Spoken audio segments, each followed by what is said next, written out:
Good afternoon, everybody. Welcome to your Wednesday Bulletin. And it's a pleasure for us to be here to actually give you your Wednesday Bulletin. As you can see, it's myself, Kevin, Colin and Paul, and we're just waiting on Brian appearing. He should be quite... Oh, is that him appearing now? There he is there. There's Brian there. So, are you going to disappear now, Paul, or are you just going to hang a bit?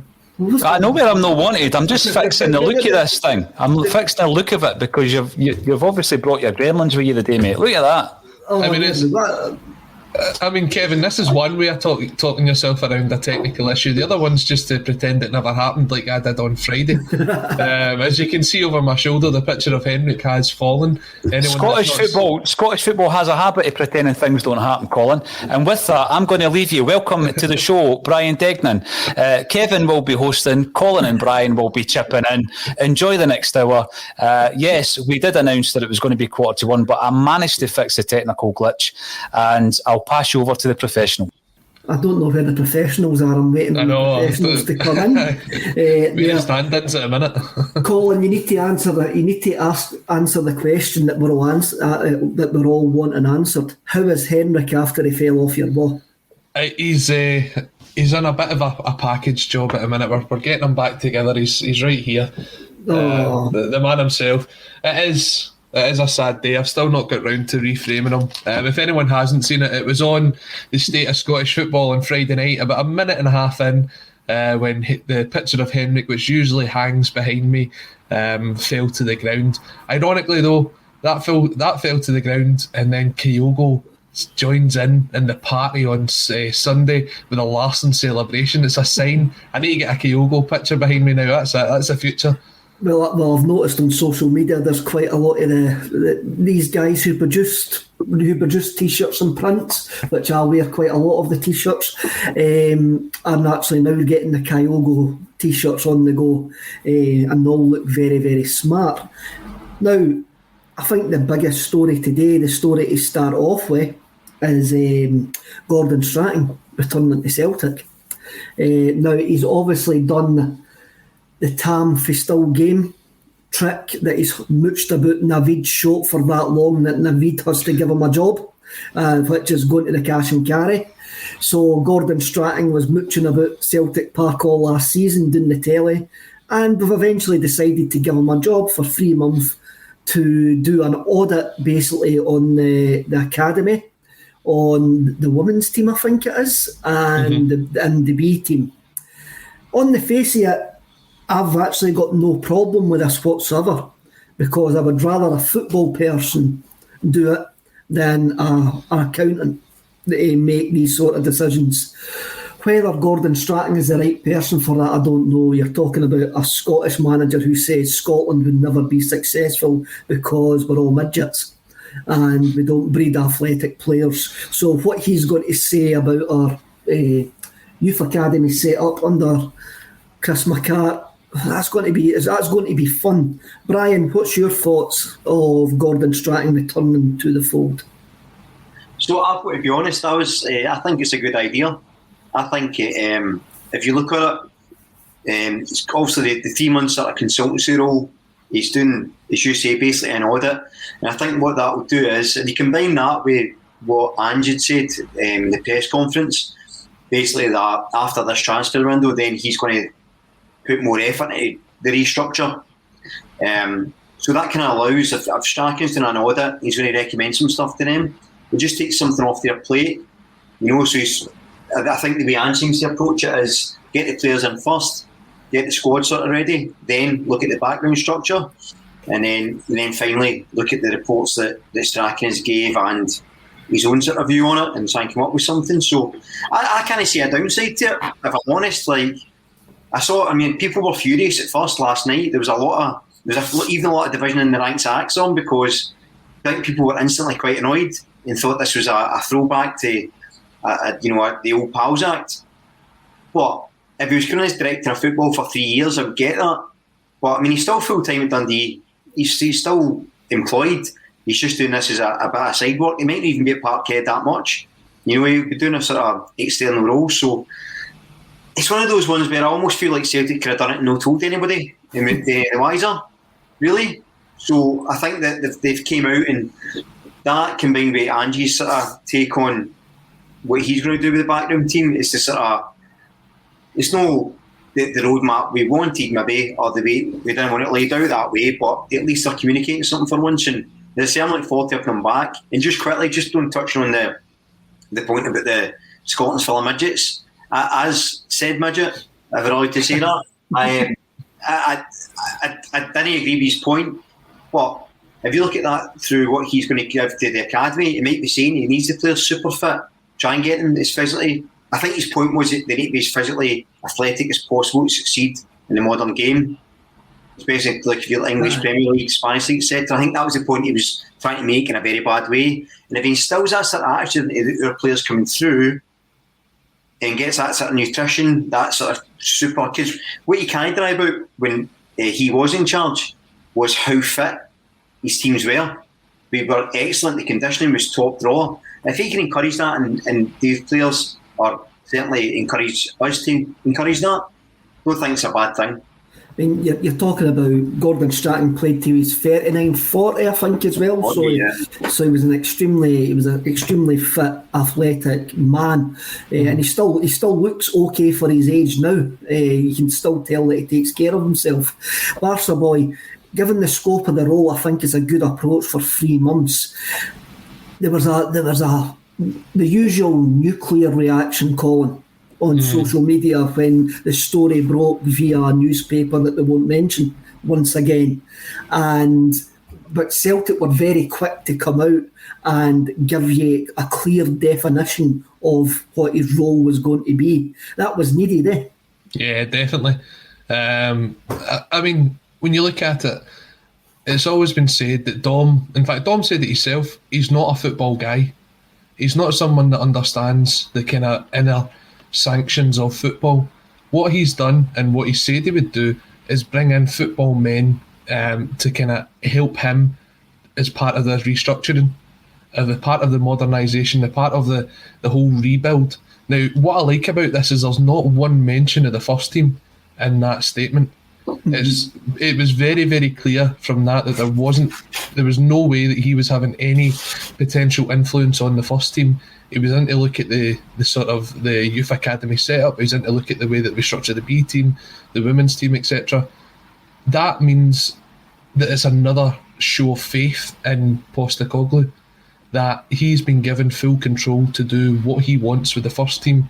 And it means that he can concentrate on that. He's not got to worry about what the B team's result are at the weekend, who he's going to bring in. He's letting someone else come in to do that for him, which is good, because the rebuild that we've got at the minute, and especially after last night's results, this makes this season even more important, because you're looking at getting a guaranteed route into the Champions League group stage, a guaranteed route to that money.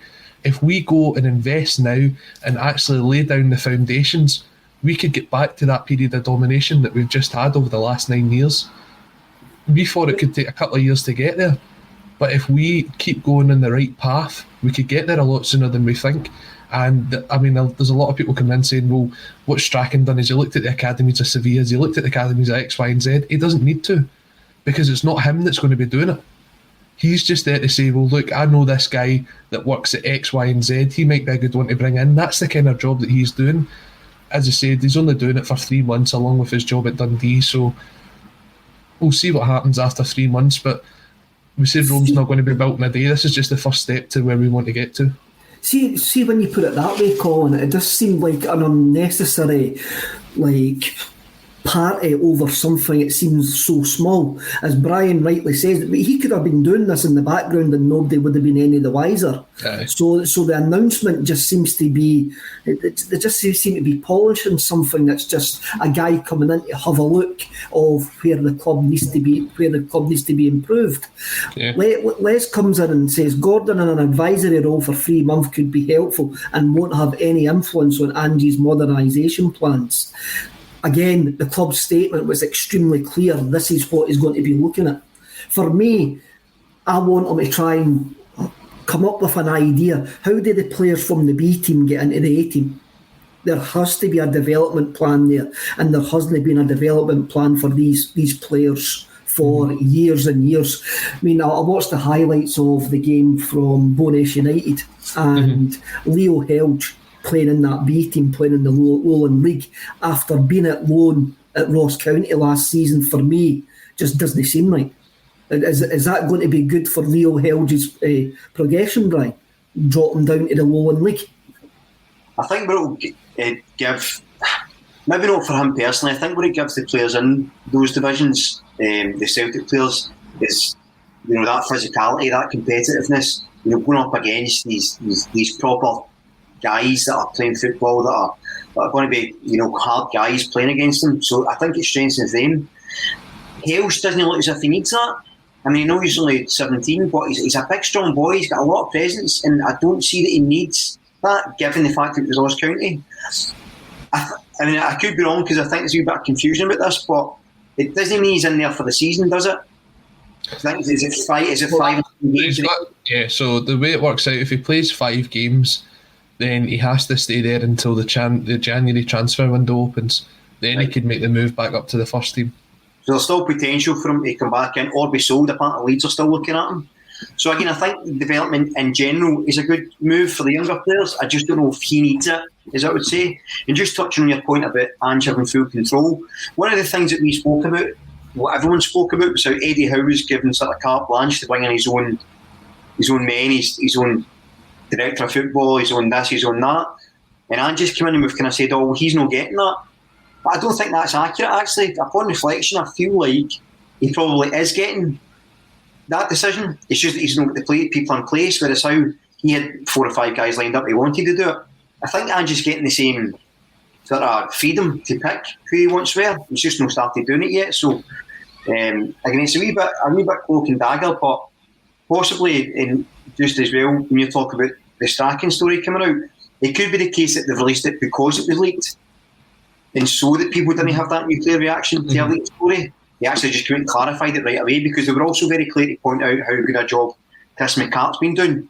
So actually, I suspect that's probably why, because I think if it hadn't been leaked, you probably wouldn't have known either way. There is the one elephant in the room that does need addressed, though, and that is the fact that on the media conference with both Ange and Dom, they came out and said that Gordon Strachan wasn't in the role or in the running to be involved at Celtic. Now, you can look at it depending on how, or the words that they said, when he was asked the question on the role of director of football, and he said no. Is that not that probably should clarify it. I think Dom has just been very clever in what he said. He was asked a question and he responded no, because Strachan isn't in as a director of football. So that sort of addresses it, but does it also put it out to Celtic fans that maybe he can't, or maybe they're getting to the stage where they're going, well, actually, you said he wouldn't join, and when you, as you said, you've got to clarify what's been said, otherwise people will say, well, he said no and then here he is. I think that does have to be clarified, as the fact that he isn't a director of football, and I think that's why they came out with that statement yesterday. I think this director of football has become some sort of mythical unicorn. That we were promised a director of football, where if you actually go back through what the club have says, they've never promised a director of football at any point. They've just says they're going to look to modernise, and we all just presumed that a director of football was going to be part of that restructuring. Glorious Patrick comes in on Periscope. It's a lazy appointment. And Stevie Boy says, just stinks of nepotism. Thought we were going forwards, that's a backward step. When you see comments like that, and these two guys are quite right to have that opinion, it shows you how fine a line the club is treading at the moment between the relations between the supporters and the actual club. Last season hasn't been swept away with a decent performance on Sunday and a decent performance last week. We're still teetering on a knife edge.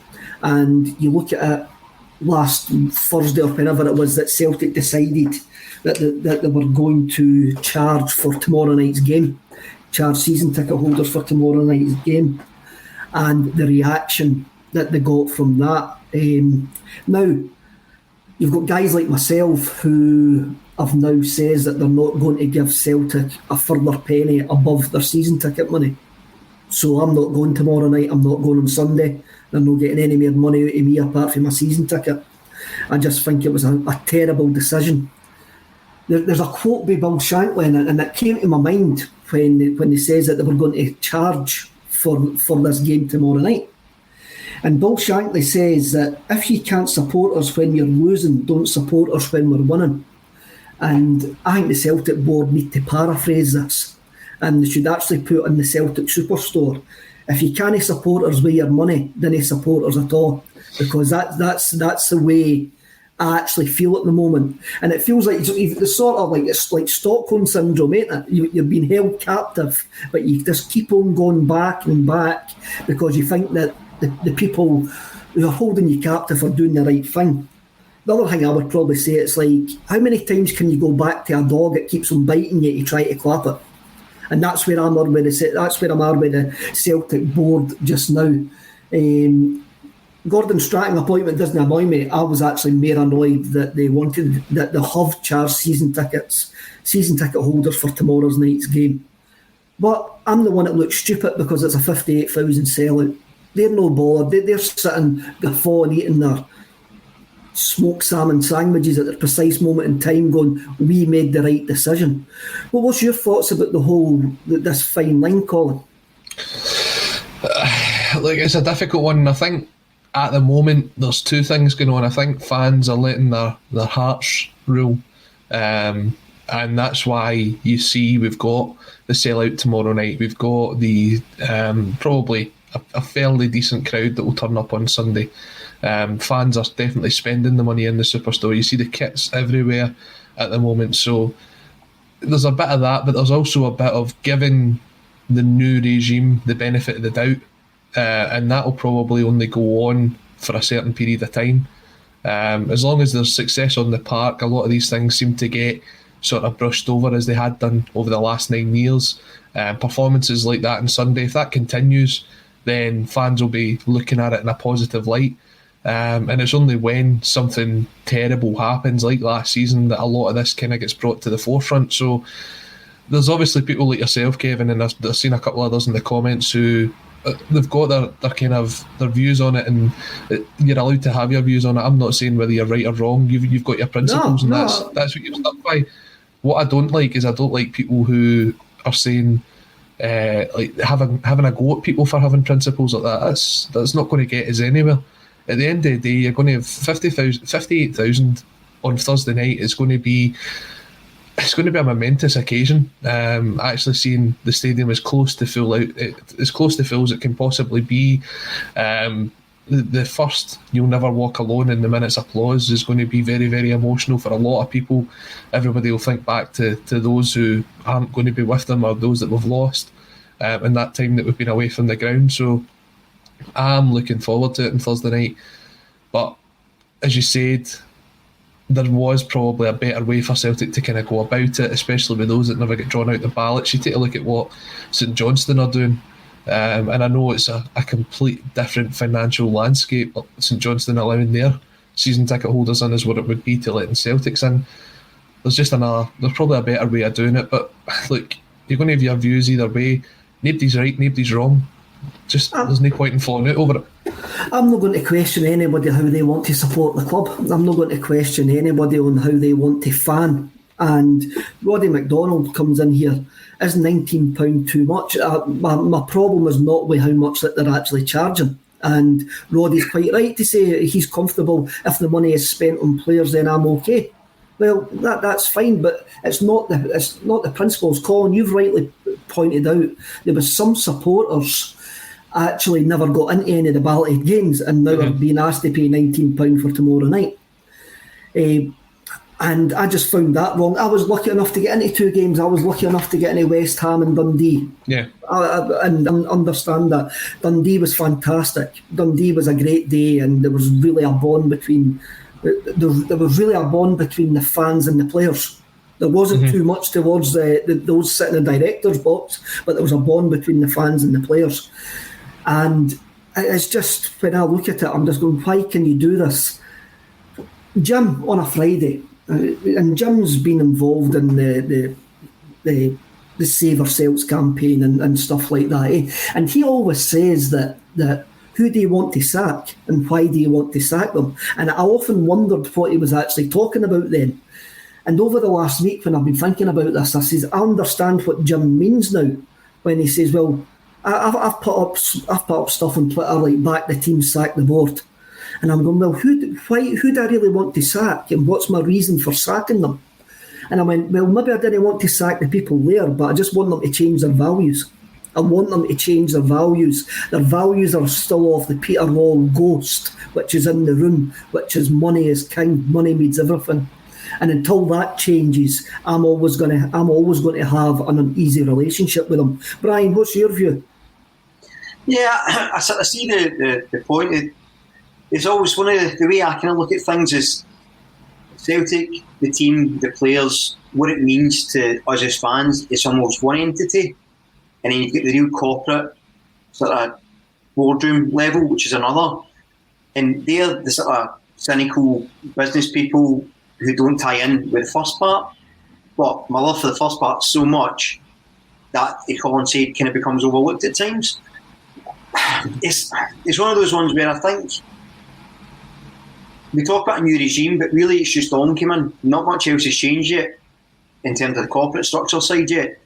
So maybe a year or so before we see change, and we have to hope that it gets to the point where things like this, like I don't really agree with them charging the season ticket holders for the game. I think that's a poor decision. I think that from a sort of moral standpoint, I think it's a bit of a slap in the face. However, in a business decision, you've got a full stadium. So if you're looking at it from a purely numbers perspective, I see why they did it. It's just not what I would have done. So I kind of see both points of view. Like I would never begrudge anyone going to see the Celtic because I'm devastated. I can't get the chance. I stay too far away now that I can't get back. Very often I certainly can't get back for tomorrow night. But I would give my right arm to be there and listen to Never Walk Alone in a full stadium.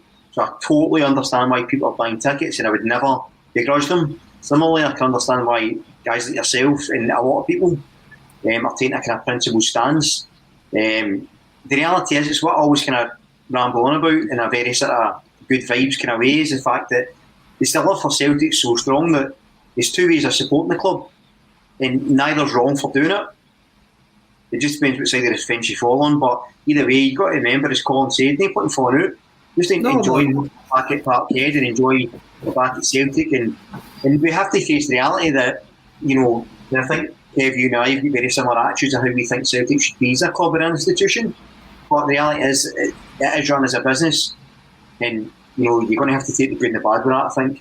There is, for me, football fans now have to deal with and live with modern football, but actually hate modern football in quite an equal measure. But I do realise that I'm going to need to engage with it because that is the way of the world.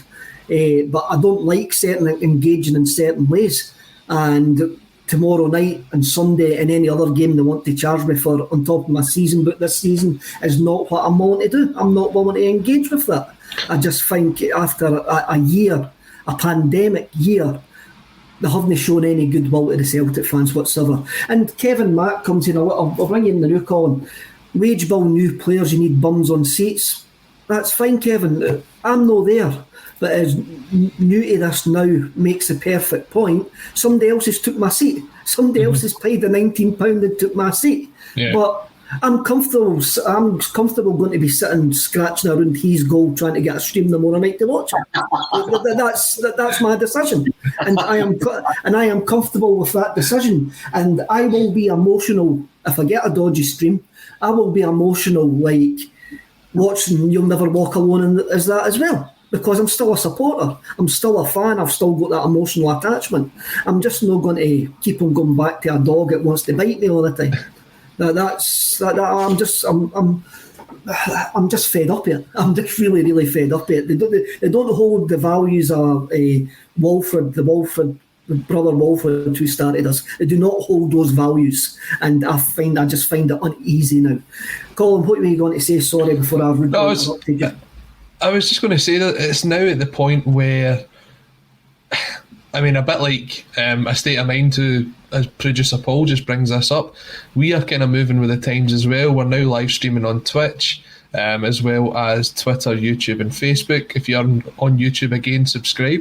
As always, leave a thumbs up on the video, it really helps. But we are sort of modernising as a club, and what I was actually kind of slightly happier to see is that we didn't go to the sort of levels I've seen us go for qualifiers before.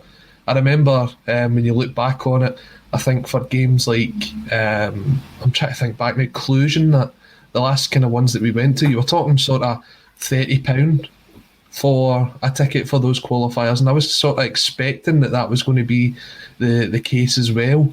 But like £19, it's not the best compromise, but it's at least a kind of level that they're saying, look, we're not going to fully rip the Michael out of here. Do you know what I mean? So, look, the positive aspect we've got to take out of this is it's a full house, or as close to a full house as it can be tomorrow night.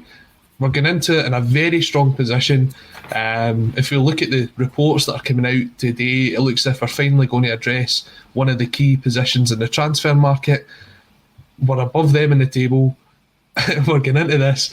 It's time to start kind of looking at the positives. We'll focus on it, but also, as you're quite rightly saying, even when the positives are there, we've still got to call out where things need to be called out, but we're on the right path. Definitely. I'm going to get positive about the team here. I'm really are going to get positive about the team here. It's been a good week since we last spoke last Wednesday.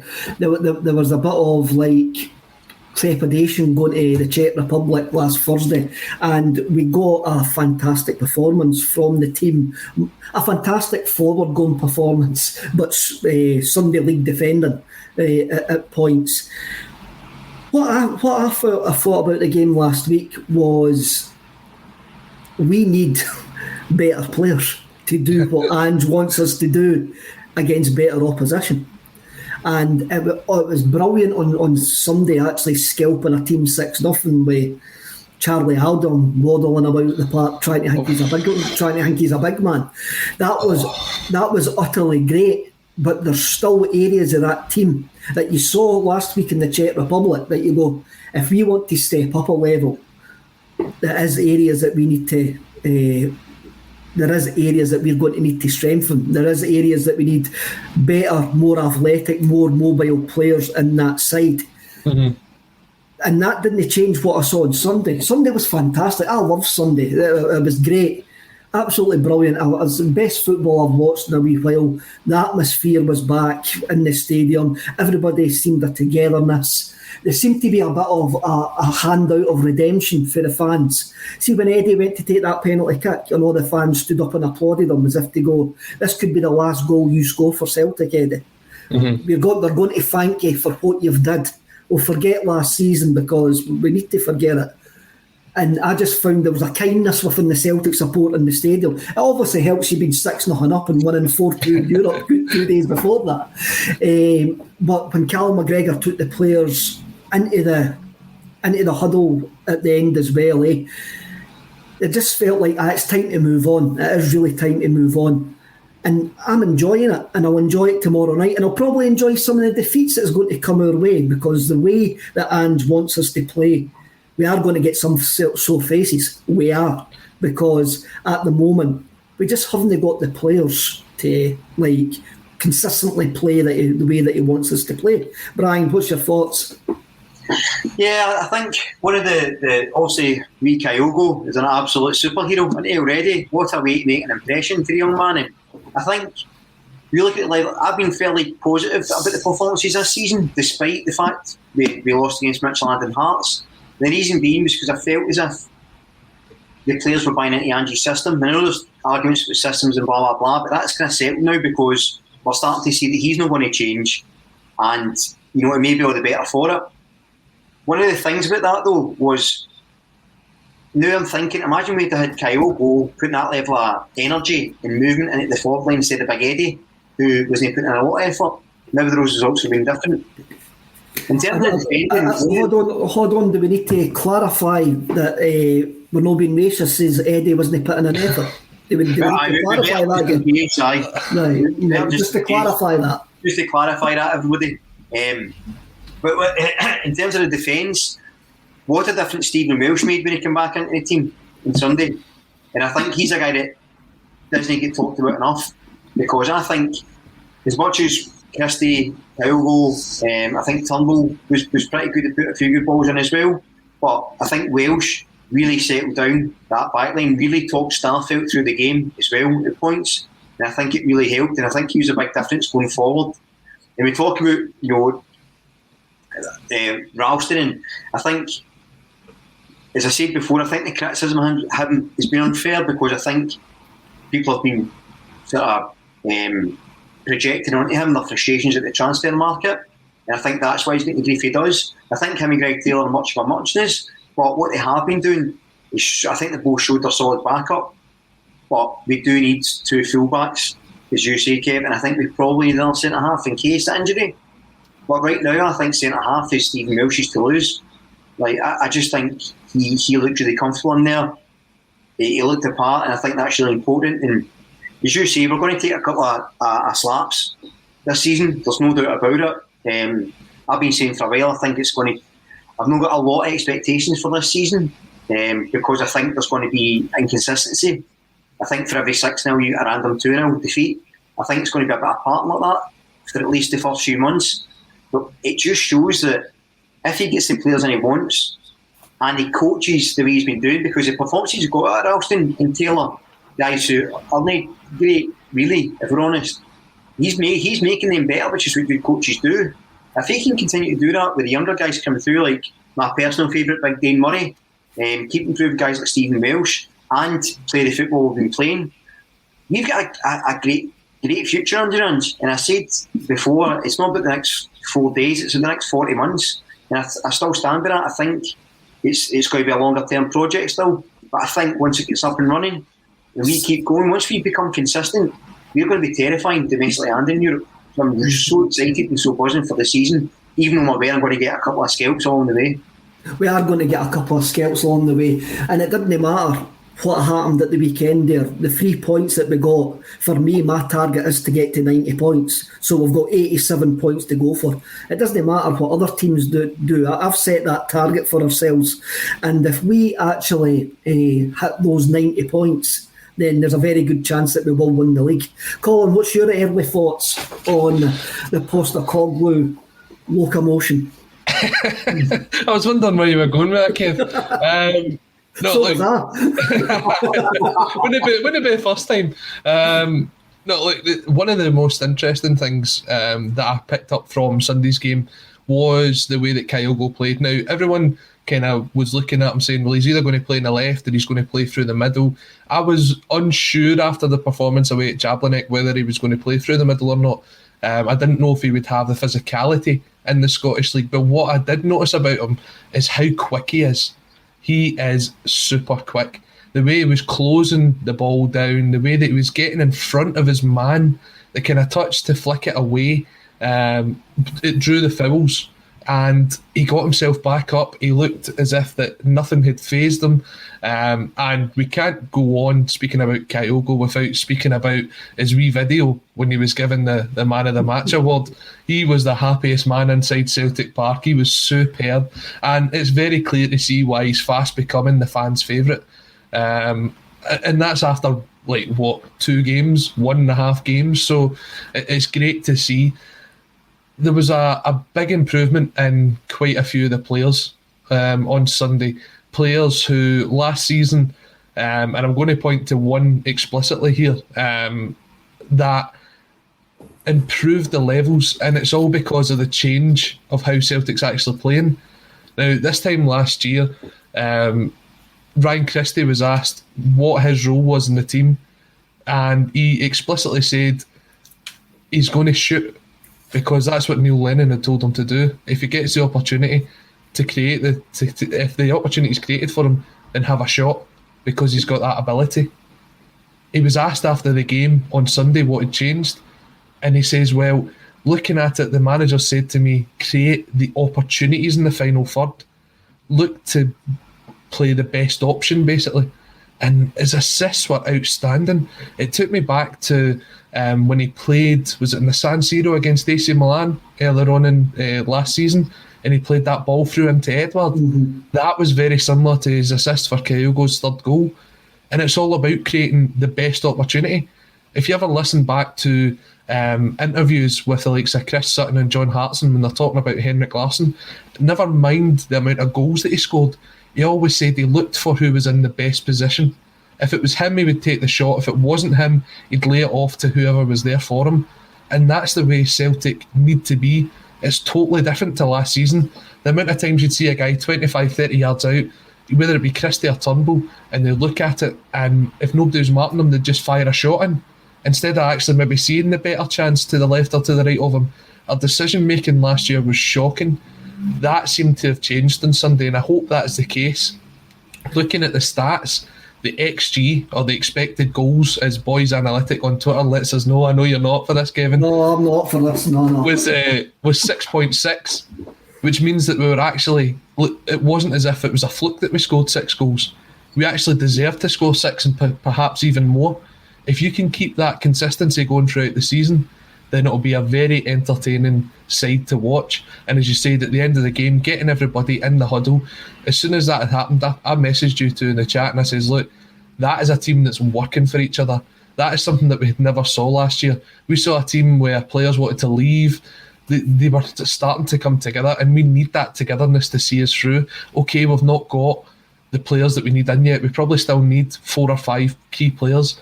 But if you can get the best out of players who aren't good enough, as you're just saying, Brian, then what can you get out of the guys that are going to be good enough?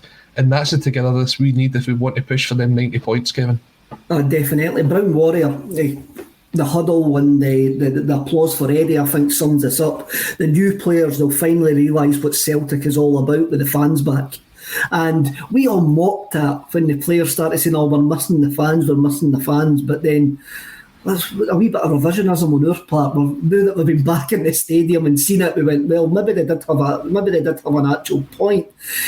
Well, my daughter was there and she was absolutely over the moon with wee Kyogre, mainly because his boots suited the socks and he didn't make a fashion faux pas like Tom Rogic. And she just says to me, she went, you better mention that players, when they wear the white socks, shouldn't they wear black boots because it doesn't go. And that should be an etiquette in a club, that they should only wear boots that go with white socks. So I've said it. So what she would take me playing sevens, Kevin. Oh. Right, Darren Smith. Welsh has no pace. Taylor is murder. Kelly is his level. Ralston is in no way, shape or form a Celtic player. I bet he's good fun at parties, is Darren, eh? What do you think of that? I mean, I'm talking about we do need better players all over the pitch. And I'm talking all over the pitch. I'm talking like there's an interesting debate that we'll have after this about Ryan Christie. But I'm talking about I'm looking at a European level.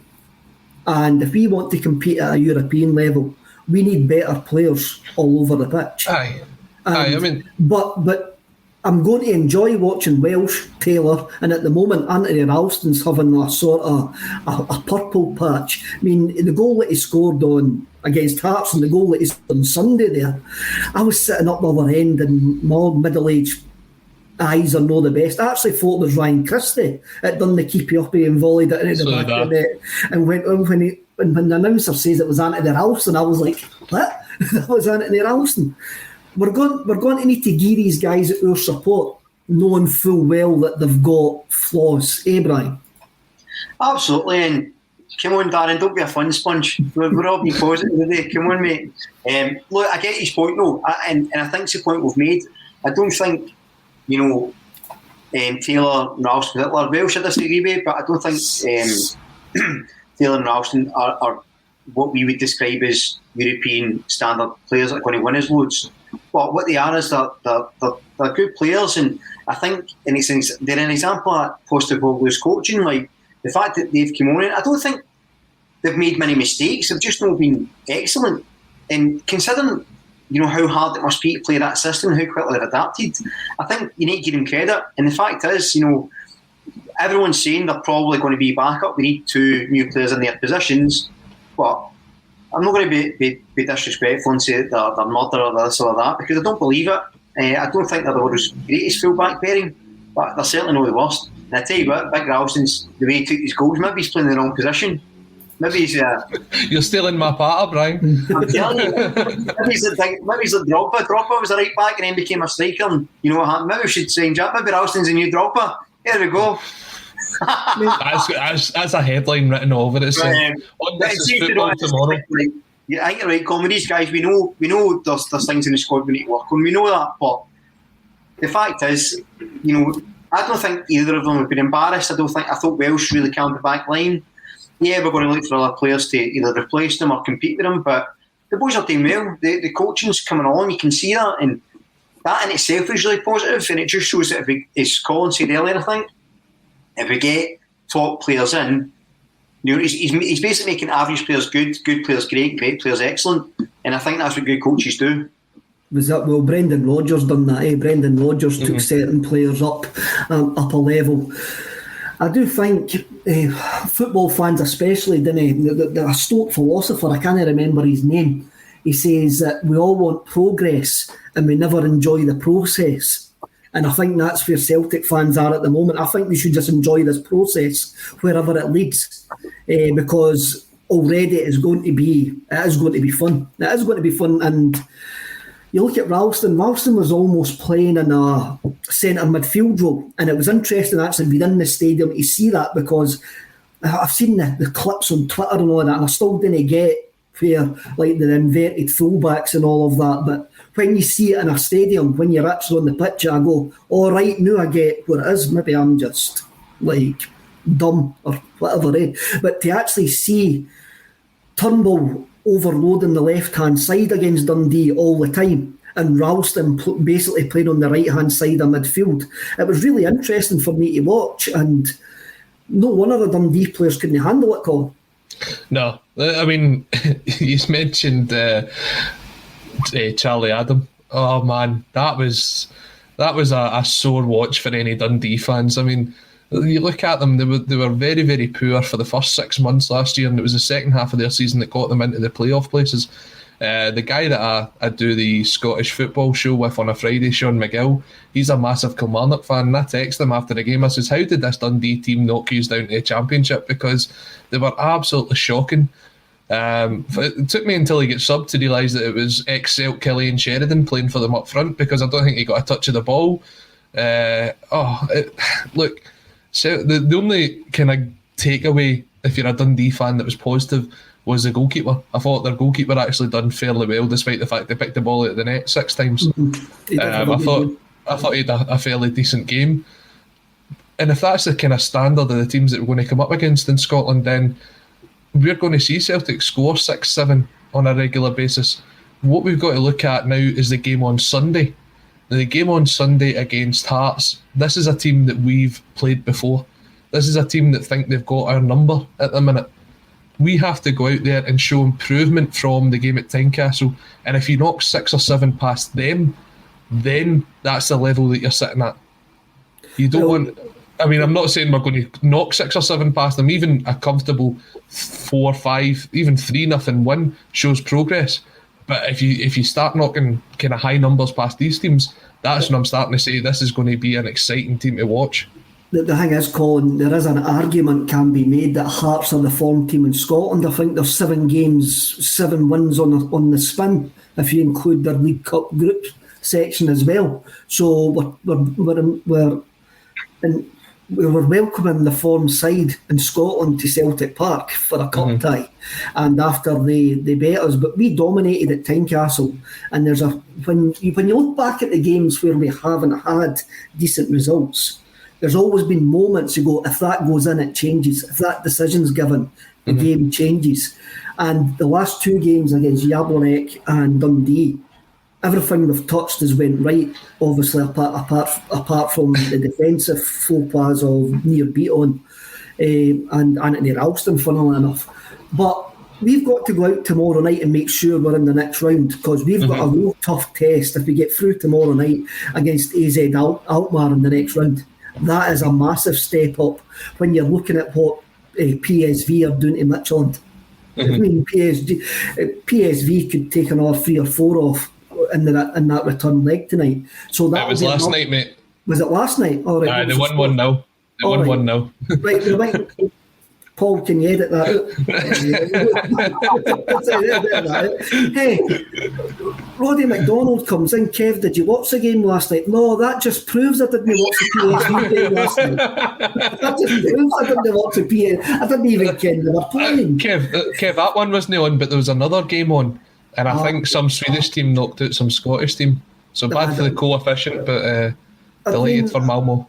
Me and Boise were on Screamer Celica, so I didn't watch any football last night. Whatever, where was I? I've completely lost my train of thought there.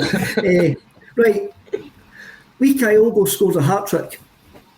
Man of the match. For me, Ryan Christie was man of the match on Sunday.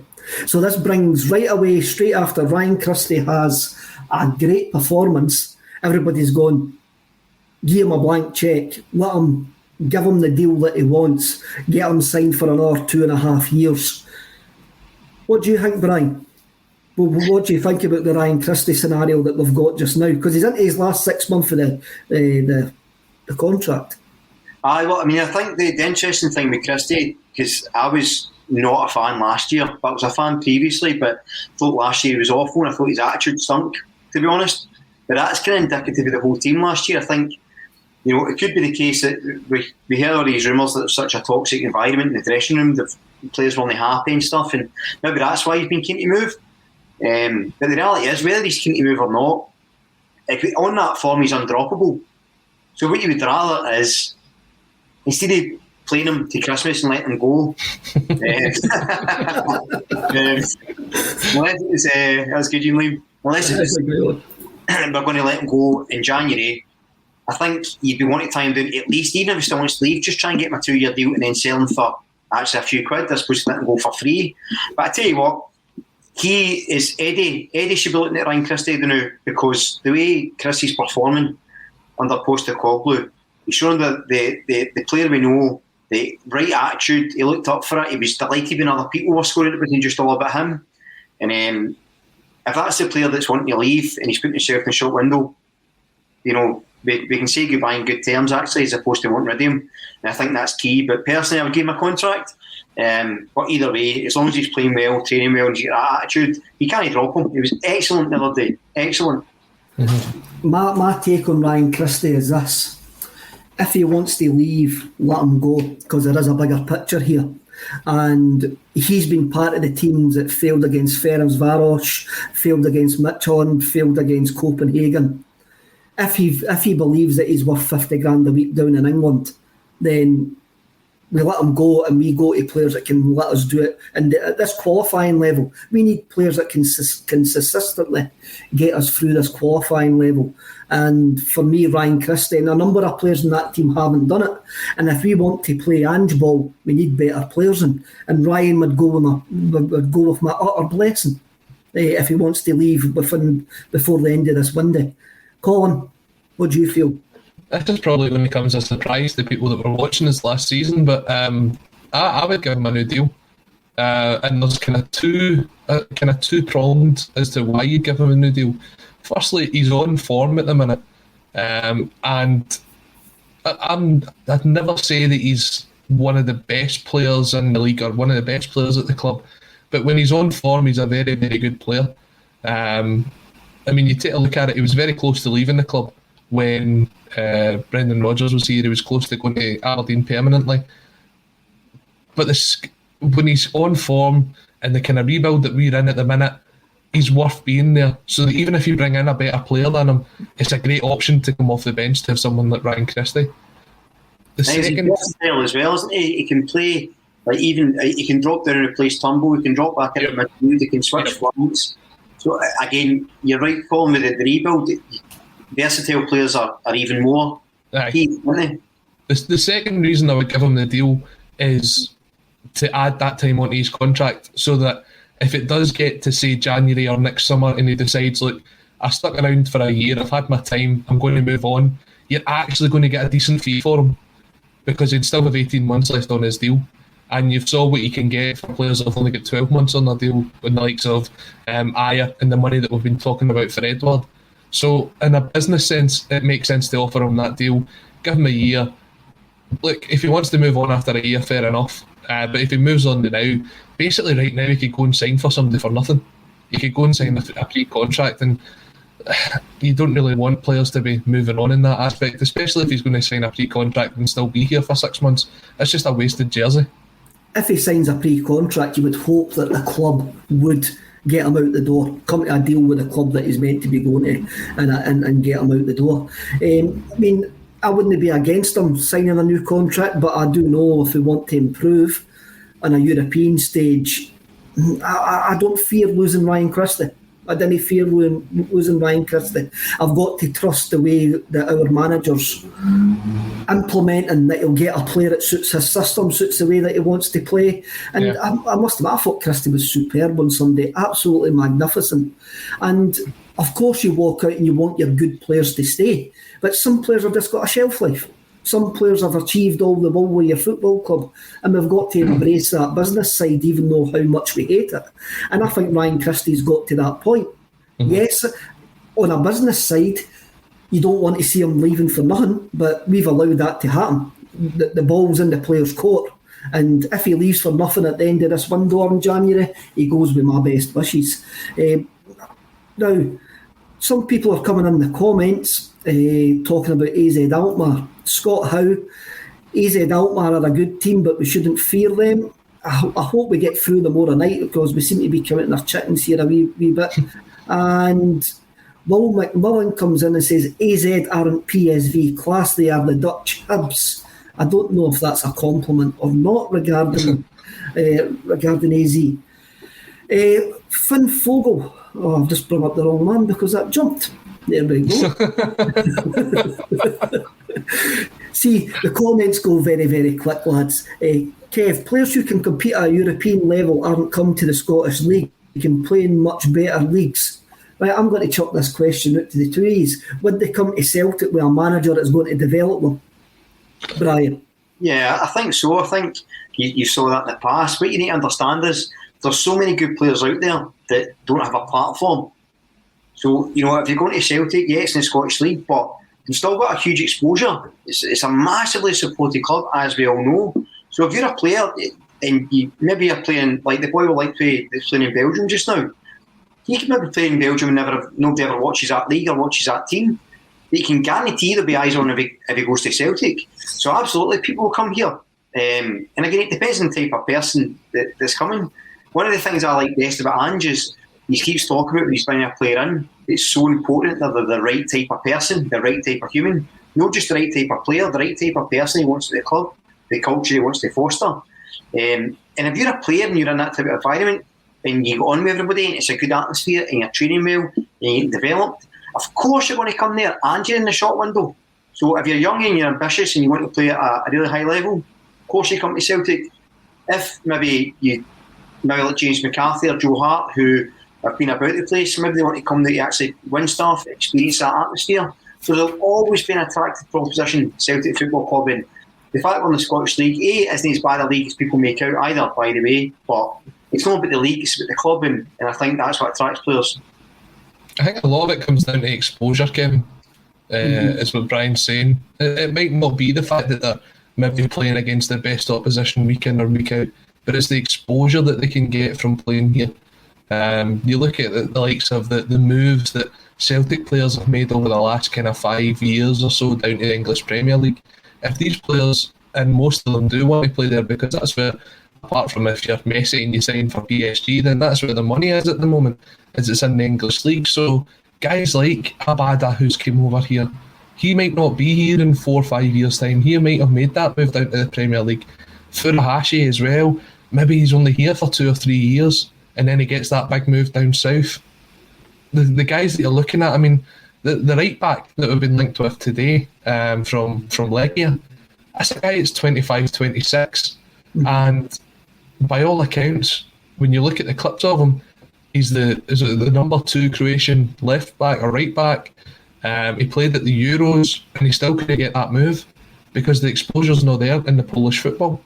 When he comes to Scotland, if he comes to Scotland and he's a decent player, within 12-18 months there were links of him going to X, Y and Z. So I can see why people find Scottish football attractive to come and join. It might take a bit of convincing because the wages aren't up there as what they could get if they moved to a Belgian team or they moved to a Dutch team, but they've always got that potential to be exposed to a wider market. Definitely. I actually wrote down a comment from the 27th of July. Peter Cunningham came in once the broadcast had finished, and he says players with ambition will want to play for Postecoglou. And I thought that was a really good point that he made, and I didn't have time to bring it up on the 28th. And I think Strangelove the Doctor puts meat on that comment. If Ange can improve Ralston to this extent and recover Christie's mojo again, who's to say he can't do the same for someone else he might sign? And I think what you says, Brian, was quite right. Young players will want to come and play for him. And as Peter rightly says on the 28th of July, players with ambition will want to come and play for him. Once they realise that this guy is the real deal, he might prove himself to be the real deal. This is going to take months. We're not maybe talking this transfer window, we're maybe talking the next transfer window and the one after that. But once they realise if Postecoglou proves himself to be the real deal, that young talent that we attracted, like Edouard and Dembele, will come back onto our radar. And we will also attract talent from the Asian markets as well that we don't know about. You look at Kyogre. I said right away after he scores the first goal, do you think there's a right back in the Japanese league that has got the same attributes that could do a job for us? We have to believe that's going to happen, Brian, eh?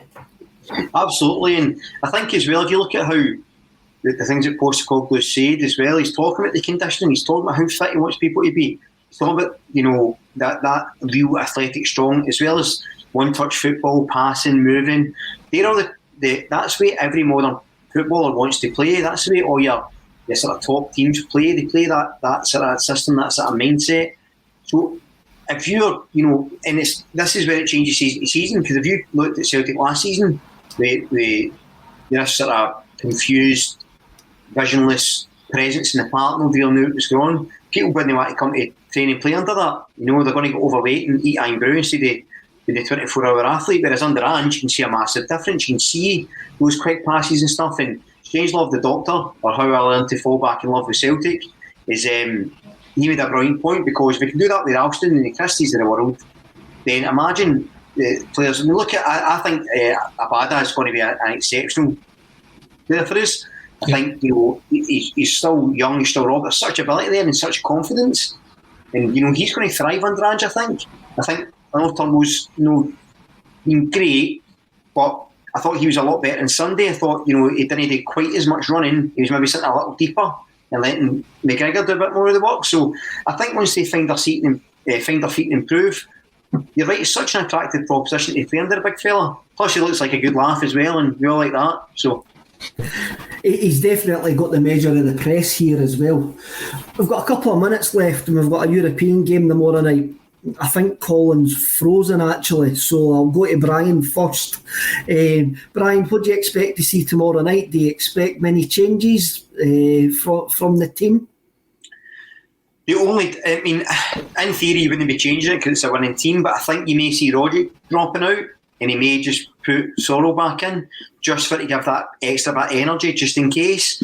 But I think defensive lapses aside, we're really comfortable against them. I think it'll be the same tomorrow.